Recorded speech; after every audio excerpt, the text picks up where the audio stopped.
Ambition एक नशा है, वो जिसको हो जाए, नेपोलियन को हो गया, लेकिन एक आम आदमी के घर का बेटा ट्रेंड सेटर है विश्व इतिहास में। आप ये चेक कर लीजिए आपको जीवन में नशा किस चीज का है। लड़के थ्रेडिंग करा रहे हैं, तब सेक्स भी चेंज करा लो। जब थ्रेडिंग करा रहे हो नशा मत करो, मत करो, क्योंकि अब ये देश तुम्हारे ऊपर है।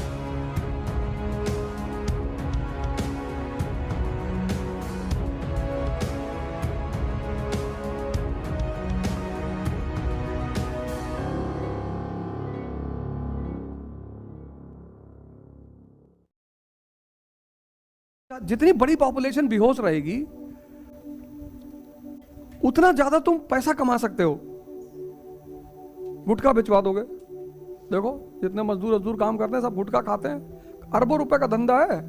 सोचो तुम, वो जो विमल पान मसाला है उसका मालिक 3 बॉलीवुड के स्टार को हायर करता है एड के लिए, अक्षय कुमार, अजय देवगन और शाहरुख खान। 3 कितना पैसा देता होगा इन तीनों आदमी को ऐड करने का। और ऐड हमेशा कमाई का 10% होता है। तो अगर मान लो इन तीनों आदमी को उसने 50-50 करोड़ रुपया दिया साल में, 150 करोड़ 10% है, तो 1500 करोड़ उसकी कमाई है गुटखे से, सिर्फ एक गुटखे के पाउच से।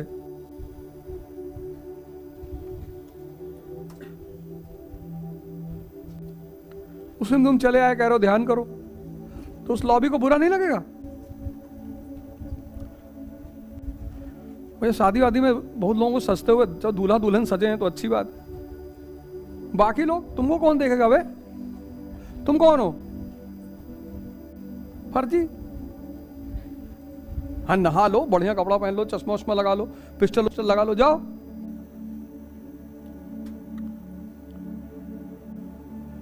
सज का है, तुमको कौन देखेगा? स्त्रियों की बात अलग है, पुरुषों की बात कर रहा हूं। लड़के थ्रेडिंग करा रहे हैं, तब सेक्स भी चेंज करा लो।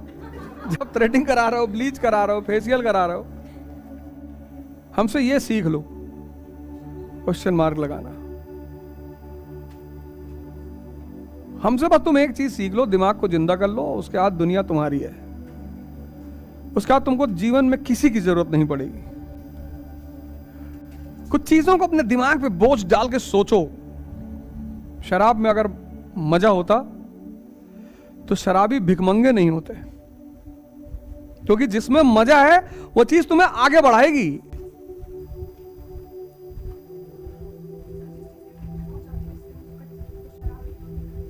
हाँ, उसकी वजह है ना, वो पीक पे अगर पहुंच जाए, वो पीक पे कभी नहीं पहुंचता, बेहोशी पे पहुंचता है।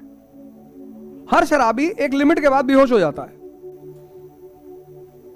तो पीक कभी आती नहीं उसके जीवन में। ज्यादा चढ़ गई तो बेहोश हो गया। तो जो बेहोश हुआ तो दुनिया की जो चुनौतियां हैं वो 6 घंटे के लिए उसके सामने से हट गई, उसी को वो मजा मानता है। बेटी की शादी करनी है, गुड्डू को स्कूल भेजना है, बच्चे की फीस नहीं जमा है, ये सब चल रहा है दिन भर, सब दिन भर उसके दिमाग में चल रहा है। तो जब उसने शराब पी लिया और बेहोश हो गया तो 4 घंटे के लिए शराब ध्यान है, लेकिन 4 घंटे का। इसीलिए इस दुनिया में सेक्स और शराब का नशा कभी खत्म नहीं होगा। तुम महाराज जी को देखो, जब जवान रहे होंगे, अभी इतने सुंदर हैं 90 साल में, तो जब वो आदमी 20 साल का रहा होगा, 6.5 feet height, 6.5 feet height, 200 KG weight. एक बार हमको डाकू लोग घेर लिए, तो हम देखे उनकी तरफ, तो कहे जैसे हम देखे वो सब डर के भाग गए। इतना लंबा चौड़ा शरीर, सोचा ही पटक के मार डालेगा। सोचो कितनी स्त्रियां उनसे विवाह करना चाहती रही होंगी उस वक्त, लेकिन नहीं किया उन्होंने। क्यों? क्योंकि उससे कहीं ज्यादा बड़ी चीज उनके हाथ में आ गई, उससे कहीं और बड़ी चीज हाथ में आ गई, तभी तो छोड़ा। कुछ लोग पाने के चक्कर में छोड़ देते, उनको कुछ नहीं मिलता, कुछ को मिलता है तो छूट जाता है। तो यही तो शराब की दिक्कत है, सेक्स की दिक्कत है। वहां पे लोग जल्दी पीक पे पहुंच नहीं पाते। कुछ आईसीयू चले जाते हैं कि उसका फेफड़ा खराब हो जाता है, कुछ का लीवर डैमेज हो जाता है। उसमें जो आदमी दिमाग वाला है, जिसकी आंखें जिंदा हैं सिद्धार्थ की तरह, वो आदमी टर्न हो जाता है कि नहीं यार 5 साल से पी रहे हैं, कहां आनंद आ रहा है जीवन में। और शहर वाले थोड़ा थोड़ा पी लेते हैं कि भैया हम 40 ml से ज्यादा नहीं पीते। नशा मत करो, मत करो, क्योंकि अब ये देश तुम्हारे ऊपर है। तो नशा क्यों करते हो तुम? अब मेन मुद्दा हुआ कि तुम नशा क्यों कर, ये यूथ नशा क्यों करता है यार? महत्वाकांक्षा मतलब स्ट्रेस। हम सब मिडिल क्लास के लोग हैं। किसी के घर में बहनें होंगी, उनकी शादी करनी होगी, पापा की एक सीमित सैलरी होगी, पापा का 5 साल बाद रिटायरमेंट होगा, घर में पापा के अलावा कोई आय का सोर्स नहीं होगा। ऐसा हो सकता है घरों में हो। तो मानी सी बात है कि तुम्हारा थोड़ा सा दिमाग वहां जाएगा कि यार बड़ी वाली दीदी की शादी नहीं हुई यार। फिर हो सकता है कि मां को कोई बीमारी हो, परिवार में किसी को कोई बीमारी हो। फिर वैसे ही इतना चुनौतीपूर्ण कोरोना का काल चल रहा है। तो जीवन प्रतिदिन, और फिर उस सारी चुनौतियों में तुम बैठ के पढ़ते हो और तुमको हजम करना होता है। ये 2 पेट हैं, एक पेट ये है, एक पेट ये है, दोनों पेट है। जैसे यहां हजम होता है ऐसे यहां भी हजम होता है। और दोनों पेट की एक खासियत है, ये जिसको चाहते हैं उसी को हजम करते हैं। तुम्हें अपने इस पेट का हाजमा चेक करना होगा और ये धीरे धीरे सुधरेगा। अपने विचारों पर नजर रखो। और अगर तुम खुद से कमजोर हो तो हर आदमी तुम्हें डरा के मार डालेगा। नशा क्यों नहीं करना है? अब एवरीडे स्ट्रेस, हर दिन स्ट्रेस, पढ़ना है, परिवार, नौकरी, पैसा, बच्चों की शादी, भाई फला, बहुत सारी चुनौतियां, एवरीडे स्ट्रेस। अब यार अगर तुम उस स्ट्रेस को रिलीज नहीं करोगे ना तो तुम महीने भर पागल होगे। तो सबसे आसान तरीका है नशा। तुम पढ़े 4 घंटा, तुमको यहां पेन हुआ, तुम बाहर आए, एक सिगरेट पिए, निकोटीन शरीर में गई, तुम थोड़ा सा रिलैक्स महसूस किए। अब सिगरेट प्रॉब्लम नहीं है, प्रॉब्लम क्या है? स्ट्रेस। तुम सिगरेट को प्रॉब्लम देखते हो इसलिए छोड़ नहीं पाते हो। सिगरेट प्रॉब्लम नहीं है, शराब प्रॉब्लम नहीं है, प्रॉब्लम है स्ट्रेस। तुमने सिगरेट और शराब को अपने स्ट्रेस को रिलीज करने का माध्यम बना लिया है, तो वो तुम्हारे लिए दवा हो गई है। तो जब जब तुम स्ट्रेस में आओगे तो या तो तुम सिगरेट ढूंढोगे, या तुम शराब ढूंढोगे, या तुम खैनी ढूंढोगे, कुछ ढूंढोगे। तो अगर उस स्ट्रेस को संवैधानिक रूप से बाहर निकाल दिया जाए, 3 प्राणायाम, भस्त्रिका, कपालभाति और अनुलोम विलोम, 2 मिनट से शुरू करो, बस सिर्फ 2 मिनट, इससे ज्यादा नहीं, 2 मिनट। पहले दिन देके घंटा कर लिए, किडनी पलट जाएगी। 2 मिनट ईच, टोटल 6 मिनट हुआ। 10 दिन जब बीत जाए, इस 2 को 4 कर दो, 4 मिनट।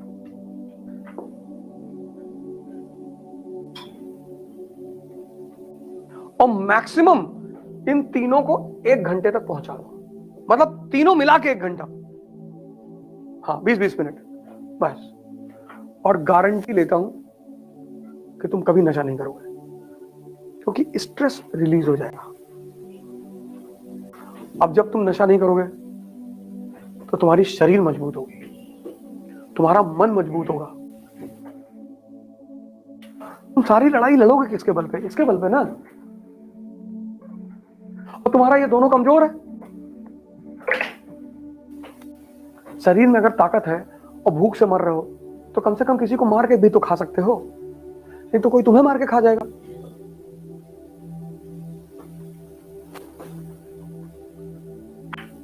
इस देश में शिक्षा ने सिर्फ एक काम किया पिछले 30 साल में, आप पढ़ो और नौकर बनो।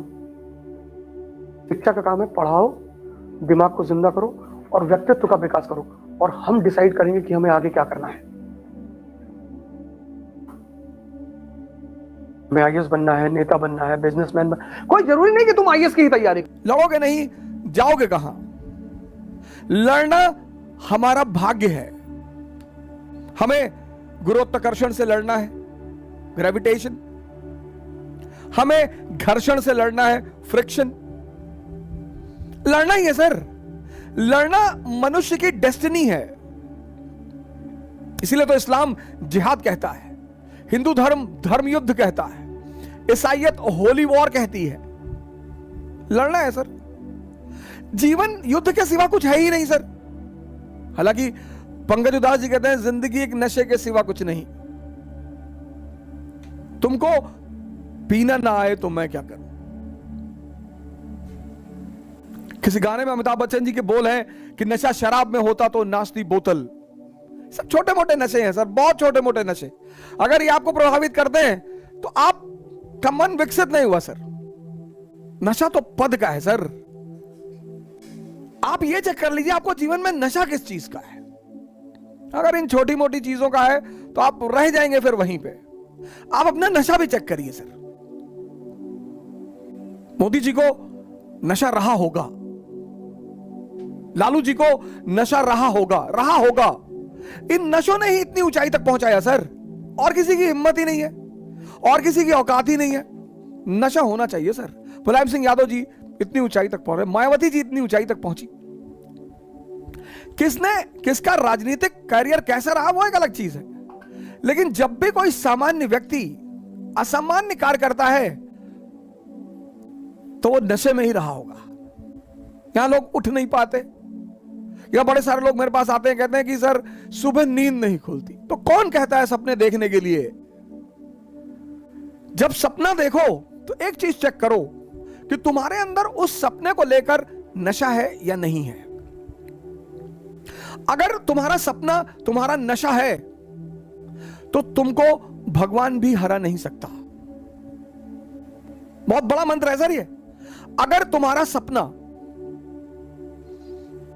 तुम्हारा नशा है, तुम्हारा जो भी सपना है। बहुत सारे लोग सपने उधार मांग के लाते हैं।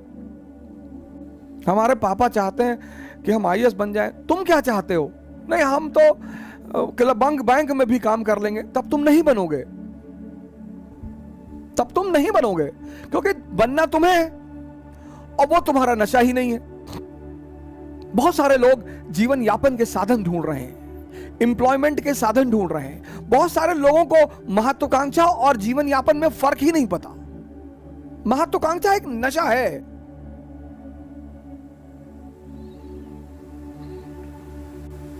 एम्बिशन एक नशा है।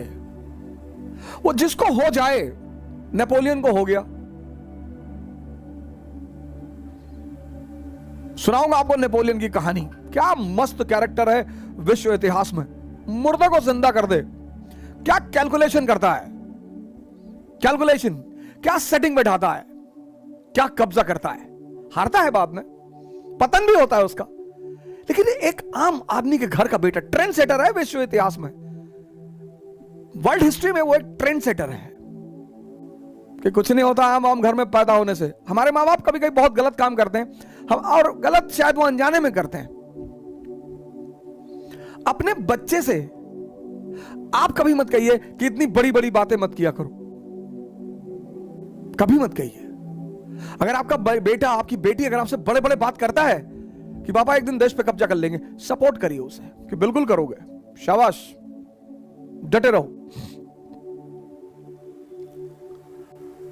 और ये चीज मेरे फादर ने मेरे साथ जीवन भर किया। जीवन भर, आज तक मैं लखनऊ से साइकिल चलाने जा रहा था कोविड के टाइम में, 16 सितंबर 2020 से दिल्ली। मैंने उनसे कहा यार साइकिल चलाने जा रहे 700 किलोमीटर। बोले कम है तुम्हारे लिए, कम है। बस वहीं पे मेरा ब्लड प्रेशर हाई हो जाता था। क्या है यार, बोले कम है, तुम तो 70-80 हजार चला लो, तुम्हारे ऊपर फर्क नहीं पड़ा। अरे मैंने कहा इतना भी मत चढ़ाया करो। सर मां बाप का जो प्रोत्साहन होता है ना, उसकी आप कीमत अंदाजा नहीं लगा सकते। कभी भी किसी मां बाप को अपने बच्चों को हतोत्साहित नहीं करना चाहिए, कम से कम मां बाप को। अगर आपके घर में आपका बच्चा तैयारी कर रहा है, आपकी बेटी तैयारी कर रही है, आपका बेटा तैयारी कर रहा है, उसको प्रेशर मत दीजिए सर। आईएएस बहुत बड़ा प्रेशर है सर, बहुत बड़ा। ये कोचिंग वाले आपको नहीं बताएंगे सर। आपका बच्चा दिन भर प्रेशर कुकर बना रहता है सर। ऑप्शनल रिवाइज करना, मैं जानता हूं आप नहीं जानते इन बातों को, बहुत सारे लोग हैं आप में से, जैसे मेरे माँ बाप नहीं जानते थे, ऐसे आप में से बहुत सारे माँ बाप हैं जो नहीं जानते होंगे। कोई बात नहीं सर, अपने बच्चों पर दबाव मत बनाइए सर। उन्हें जब भी फोन करिए शाम को कुछ पॉजिटिव खबर सुनाइए, कुछ अच्छा बताइए, कुछ मोरल बूस्ट करिए उनका। उनसे कहिए कि भाई तुम्हारे लिए क्या है, तुम तो मुझे डर है कहीं आईएएस बन के छोड़ ना दो। सर उतनी लाइन जो होती है ना सर, दुनिया कहे ना कहे सर कोई फर्क नहीं पड़ता, लेकिन जब मां बाप ये बात कहते हैं ना सर, सर बहुत फर्क पड़ता है सर। मैंने अपने पिताजी से देखा सर, बहुत फर्क पड़ता है सर, बहुत फर्क पड़ता है। मां बाप को अपने बच्चों का प्रोत्साहन, उन्हें डराना नहीं चाहिए। मां बाप सोचते हैं डराएंगे तो जब बच्चे ज्यादा काम करेंगे, सर ऐसा नहीं है सर। उन्हें मौका दीजिए सर। आईएएस कहती है 21 साल एलिजिबिलिटी है, वो जानती है कि अब समझदार हो चुके हो, अब निर्णय ले सकते हो। आप उनसे सच्चाई बता दिए कि देखो बेटा पढ़ा ही सकते हैं, एक बार ये सारा पैसा पढ़ाई में लग गया फिर उसके बाद तुम्हारी कोई मदद ना कर पाएंगे, तो जब तक आ रहा है तब तक तुम कहीं स्टैब्लिश हो जाओ।